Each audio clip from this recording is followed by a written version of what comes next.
Уже не первый год жильцы дома по улице Ярославского, 30/2 страдают от протекающей крыши. В этом году пострадало более 20 квартир, и это с верхнего этажа и где-то аж по первый. А ведь в доме 4 года назад был сделан капитальный ремонт. Утром 13 марта жильцы квартиры на 3-м этаже заметили, что их кухню топит с потолка.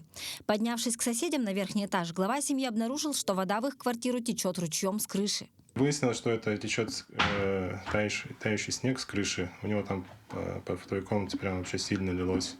У нас, получается, протекало по стене, текло, затекало под ламинат. Тут, как видите, все испортилось.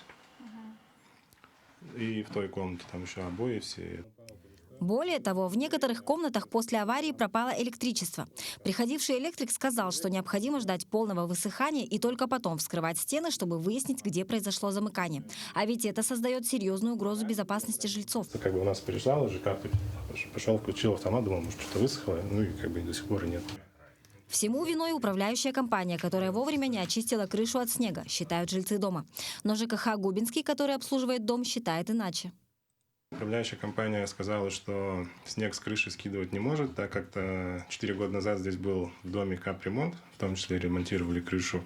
И, мол, там какая-то мягкая крыша, нельзя с нее скидывать. Сначала ссылались на ФКР на УК, потом они тут встретились. Да, типа, повреждения есть, но сейчас они думают, кто из них виноват. Мы сейчас письмо пишем в прокуратуру города Якутска о том, что они отказываются исполнять гарантийные обязательства, потому что в 2019 году только работы проводились там. Мы сейчас пишем на имя министра Емельянова Вячеслава Павловича о том, чтобы он воздействовал на подведомственные предприятия по фонду капитального ремонта, имею в виду, да? В управление Госстражнадзора сейчас тоже также параллельно пишем письмо о том, чтобы они в отношении них проверку провели.